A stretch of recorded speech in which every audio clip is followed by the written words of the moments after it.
বিয়ে দেবো, তোমার থেকে ভালো বউ আনবো। হ্যাঁ দেখে নিও, ভালো বিয়ে দেবো। হ্যাঁ তোমার থেকে শোনো না, বরণ ডালা সাজাতে কি কি লাগে বলো তো, মানে সেগুলো তো একটা লিস্ট করতে হবে। এই মিমি, মা আপনি একটু চলুন না, আজ রাতে কি রান্না হবে একটুখানি দেখিয়ে দেবেন, তাহলে এখন থেকে সেটা রাখবো। চলো চলো চলো, আমরাও লিস্টটা করবো। আরে চলো মিমি, চলো চলো চলো চলো, রান্না করে চলো চলো মা, চলো চলো।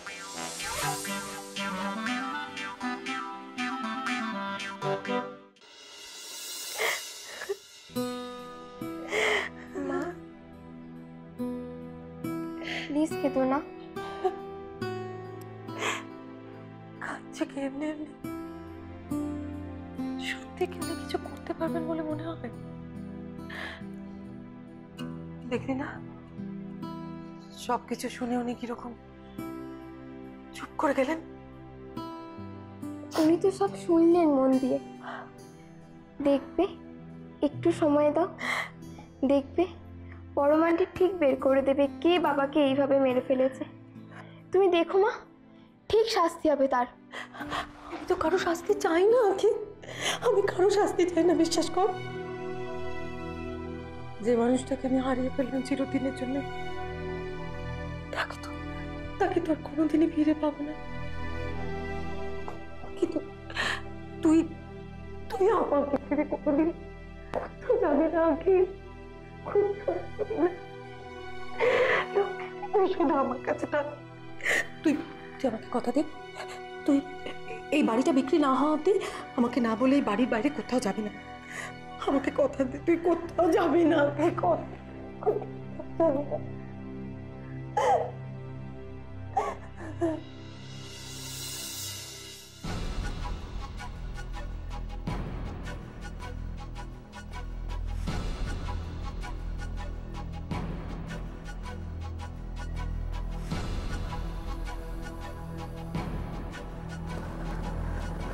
দিদি ভাই, ওরকম অবস্থা একটা মানুষের কি করে হতে পারে গো?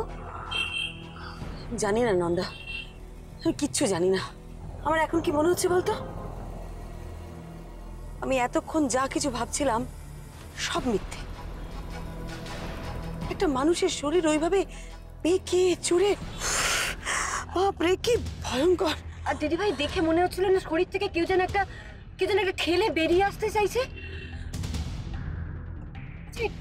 এটা খুন বলে তোমার মনে হয় আদৌ? বুঝতে পারছি না, তবে এভাবে কেউ কাউকে মারতে পারে, কাউকে খুন করা সম্ভব? আমি ভাবতেই পারছি না, ভাবলেই আমার কিরকম দম বন্ধ হয়ে আসছে।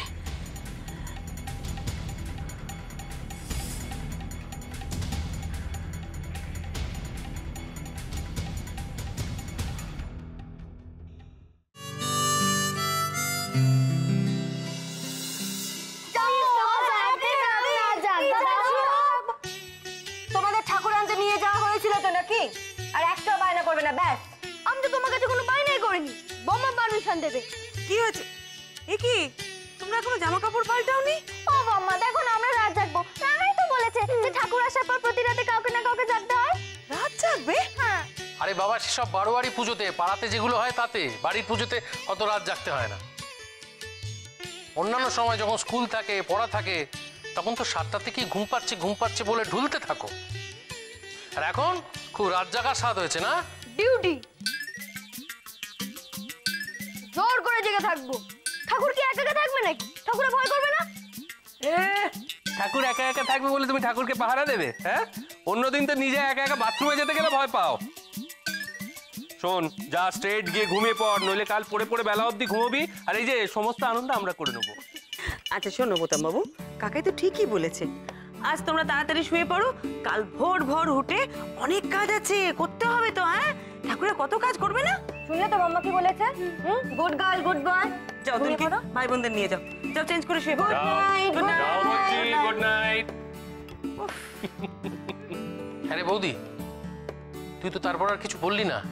ওদের বাড়ি গিয়ে আজকে কি বুঝলি, কি বুঝতে পারলি? হাবলু, ওই রজত বাবুদের নতুন বাড়ি খুঁজতে যতটা সম্ভব তুই সাহায্য করিস প্লিজ। সে কি, তুমি আর ভূতের ব্যাপারটা খোঁজ চালাবে না? না চালানোই ভালো। এই বৌদি, ব্যাপারটা কি খোলসা করে বল। ওরা আবার উল্টোপাল্টা কিছু বলেছে নাকি আজকে তোকে? না না না না, সেরকম কিছু নয়। তবে আজ ওই আমরা মানে আমি আর নন্দা স্বর্ণেন্দুবাবু মারা যাওয়ার ভিডিওটা দেখলাম। উফ, কি ভয়ানক। বিশ্বাস কর হাবলু, ওই রকম দৃশ্য আমি কখনো দেখিনি। আমার বুদ্ধিতে এর ব্যাখ্যা আমি করতে পারবো না। কিভাবে মারা গেছেন তার ভিডিও আছে?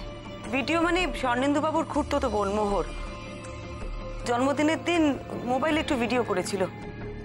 মোমা, তুই বিশ্বাস করবি না, একটা মানুষের শরীর ওরকম বেঁকে চুরে যেতে পারে? কি ভয়ঙ্কর! মানে উনি নিজে বলছেন আমার কিরকম একটা হচ্ছে, কিন্তু কিচ্ছু করতে পারছে না। কিরকম মনে হচ্ছে জানিস তো, যেন ওনার মধ্যে থেকে একটা কেউ ঠেলে বেরিয়ে আসতে চাইছে। মানে বিভৎস একেবারে। কি বলছো? কি করে হলো এটা? কি করে হলো তার ব্যাখ্যা করতে পারছি না বলেই তো বলছি যে এটা কোনো স্বাভাবিক ব্যাপার নয়। সত্যি কথা বলতে কি জানিস তো, আমার না ওটা দেখার পর থেকে বেশ ভয় করছে। আচ্ছা বৌমনি, তার মানে কি তুমি মেনে নিচ্ছ যে বিষয়টা সুপার ন্যাচারাল কিছু? একরকম সেরকমই বলতে পারিস। দেখ, ন্যাচারাল কিছু যে নয় সেটা কিন্তু আমার একার মনে হয়নি। নন্দাও তো আমার সাথে ছিল, ও দেখেছে, ওকে জিজ্ঞেস কর। দিদিভাই ঠিকই বলেছে, যুক্তি দিয়ে মেলাতে পারবো না। পৃথিবীতে অনেক কিছু আছে যেগুলো আমরা জানি না। হয়তো এটাও সেরকম কিছু। বাবারে, তোরা তো হুট করে দুজনে মিলি ওই ভূতের থিওরিতে বিশ্বাসী হয়ে গেলে দেখছি। ঠাট্টা করিস না হাবলু, তুই প্লিজ প্লিজ ওদের একটু সাহায্য কর। আমার ওদের বাড়ির ওই বাকি লোকগুলোর জন্য না খুব চিন্তা হচ্ছে, সত্যিই খুব ভয় করছে। দিদিভাই তুমি সারেন্ডার করে দিচ্ছ? দেখ, সব সময় সবকিছু জোর করে হয় না। আমার কেন জানি না মনে হচ্ছে ও বাড়িতে ওদের সত্যিই বিপদ। ও বাড়িতে দুটো বাচ্চা আছে, কোনো বিপদ যদি হয়। আচ্ছা, তোরা আমাকে একটা কথা বল, আমি ওদের বাড়িতে কেন গেছিলাম? ওদের সাহায্য করতে তো, ওরা যাতে এই ভয়টা থেকে বেরিয়ে আসতে পারে সেই জন্যে তো। আমার মনে হয় ওদের সত্যিকারের সাহায্য করা হবে তখন যদি ওদের বাড়িটা বিক্রি করার ব্যবস্থা করতে পারি। তাহলে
আপনি ওই দিলীপ সীমানি, ওই ভদ্রলোকের সঙ্গে আমার একটু দেখা করাবেন?